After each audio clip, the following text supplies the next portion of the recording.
रात का समय था, 10:30 बज रहे थे। एक कुतिया एक गली से जा रही थी। कोने में 3 कुत्ते खड़े हुए थे। कुतिया थोड़ा घबराई।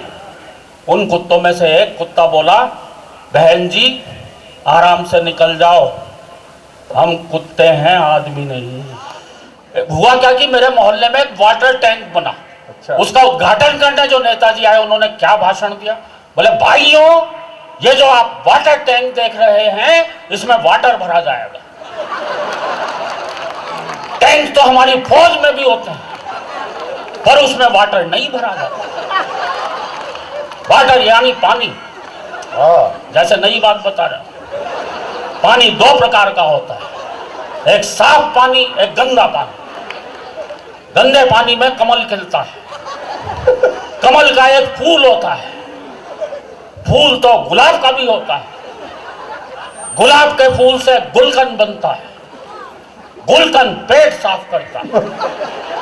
वाटर टैंक से पेट साफ करने तक पहुंच गए। पेट तो खरबूजा भी साफ करता है। खरबूजा खरबूजे को देखकर रंग बदलता है। रंग सबसे बढ़िया जर्मनी के होते हैं। जर्मनी वो जहां हिटलर हुआ था। हिटलर वो जिसने वार की थी। वार 8 प्रकार के होते हैं, सोमवार, मंगलवार, बुधवार। बहुत अच्छे। वार 8 प्रकार के होते हैं, सोमवार, मंगलवार, बुधवार, बृहस्पतिवार, शुक्रवार, शनिवार, रविवार और वर्ल्डवार। वर्ल्ड यानी दुनिया। दुनिया गोल होती है। गोल तो रसगुल्ला भी होता है। रसगुल्ला खाने से प्यास लगती है। प्यास को पानी बुझाता है। पानी को अंग्रेजी में वाटर कहते हैं। उसी के लिए वाटर टैंक। भाई वाह, भाई क्या बात। बम्बई की तो अकेले बम्बई शहर की आबादी 2.5 करोड़ हो चुकी है। मुझे तो ध्यान है, एक गांव का कुत्ता पहली बार बम्बई गया, तो बम्बई वाला कुत्ता उसे स्टेशन पे रिसीव करने आया। हंस के आ नहीं सकते क्या? गांव वाले कुत्ते ने बम्बई वाले कुत्ते को देखा, खुशी खुशी पूंछ हिलाई। पर इधर, अच्छा, बम्बई वाले कुत्ते ने भी गांव वाले कुत्ते को देखा, खुशी खुशी पूंछ हिलाई, पर इधर उधर नहीं हिला के ऊपर नीचे। गांव वाला कुत्ता बोला, अबे तू बम्बई क्या गया, तू तो साले कुत्तों के सारे रीति रिवाज भूल चुका है। अबे पूंछ ऊपर नीचे हिलाई जाती है। बम्बई वाला कुत्ता बोला, बेटे 1 हफ्ते तू भी यहाँ पे रह जा, तू भी ऐसे ही पूंछ हिलाने लगेगा। यहाँ इतनी जगह ही कहाँ है जो पूंछ यूं हिलाई जा सके। वाह। जब ऐसी स्थितियां हो भीड़ की, तो एक कविता जन्म लेती है मित्रों। रेलों, भारतीय रेलों में आपने बहुत यात्राएं की होंगी। रेलें मैंने तो देखा, जब छठ का पर्व चलता है किस हिसाब से ट्रेनों में यात्राएं होती हैं। ऐसी ही एक भीड़ भरी ट्रेन में मैं चढ़ा, तो मेरे साथ क्या क्या हुआ। एक शुद्ध हास्य रस की कविता। एक बार तालियां बजाकर पूरा सदन आदेशित करें। सीधे सीधे कविता से जोड़ता हूँ। बढ़िया कविता। कि एक दिन हम भारी भीड़ भरी भारतीय रेल में चढ़े क्या चढ़ाए गए। कई कंधों पर धरकर भीतर सरकाए गए। भीड़ का ये हाल था, मत पूछिए कमाल था। फर्श पर भी आदमी थे, सीट पर भी आदमी थे, बर्थ पर भी आदमी थे, और तो और छत पर भी आदमी थे। वो तो रेल वालों ने इससे ऊपर कोई जगह ही नहीं बनाई, वरना आदमी वहां भी होते भाई। कौन जाने किस पर पड़ा था, आदमी से आदमी सटा खड़ा था। सब एक साथ सांस ले रहे थे, एक साथ सांस छोड़ रहे थे। जो भी सांस लेने में जरा गड़बड़ा जाता था, उसे फौरन एक धक्का लग जाता। और हमारे आगे वाला व्यक्ति तो शायद गैस का मरीज था, और पता नहीं क्या खा के आया था कि सारे वातावरण में भारी प्रदूषण फैलाया। हमसे वहां खड़ा ही नहीं हुआ जाता था, क्योंकि हर 15 मिनट बाद एक भोपाली गैस कांड हो जाता।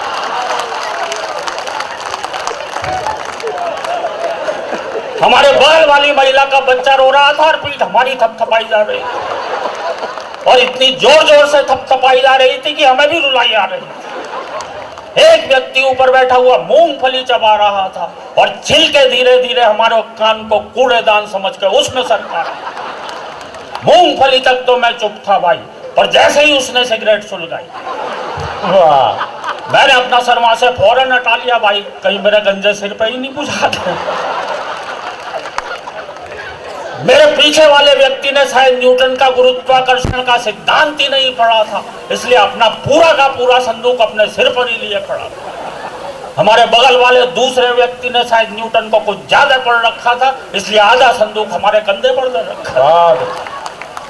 रेल में भीड़ इस कदर थी, तालियां बजाएं तो मन से बजाएं मित्रों, जितने मन से सुनेंगे उससे दुगने मन से आपको।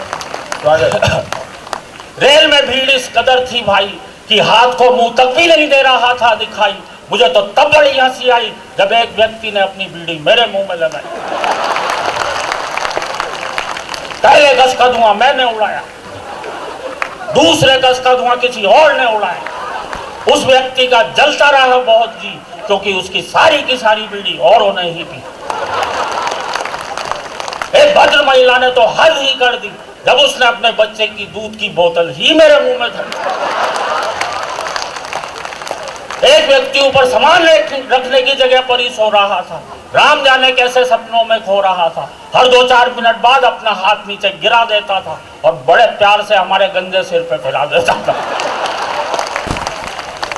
एक व्यक्ति लेटी बैठी खड़ी आड़ी तिरछी पड़ी। मित्रों, शब्द का चमत्कार देखना, वो शब्द जो मन से बोलना वर्जित माना जाता है वो बोला भी नहीं जाता है, और किस तरह से अलग अलग अर्थ निकलते हैं। शिल्प देखना, एक व्यक्ति लेटी बैठी खड़ी आड़ी तिरछी पड़ी समस्त मानवीय बाधाओं को बड़ी वीरता से पार करता हुआ आ रहा था, क्योंकि उसे आ रहा था, लेकिन वो जा नहीं पा रहा था क्योंकि वहां कोई और जा रहा था। हमारे बगल वाली महिला का बच्चा अब भी रो रहा था, हमारी पीठ अब भी थपथपाई जा रही थी, और तो और वो साथ साथ लोरी भी गा रही थी, सो जा मोहन प्यारे सो जा। इतनी पिटाई के बाद मैंने खुद को ही मोहन समझा, मैं खड़े खड़े ही सो गया। जब मेरी आंख खुली तो एक व्यक्ति ने मुझसे कहा, भाई साहब आज तो ट्रेन हवा से बातें कर रही। वो 4 पंक्तियां भी किसी एक कविता से बहुत बड़ी पंक्तियां हैं। रात का समय था, 10:30 बज रहे थे। एक कुतिया एक गली से जा रही थी, कोने में 3 कुत्ते खड़े हुए थे। कुतिया थोड़ा घबराई। उन कुत्तों में से एक कुत्ता बोला, बहन जी आराम से निकल जाओ, हम कुत्ते हैं आदमी नहीं।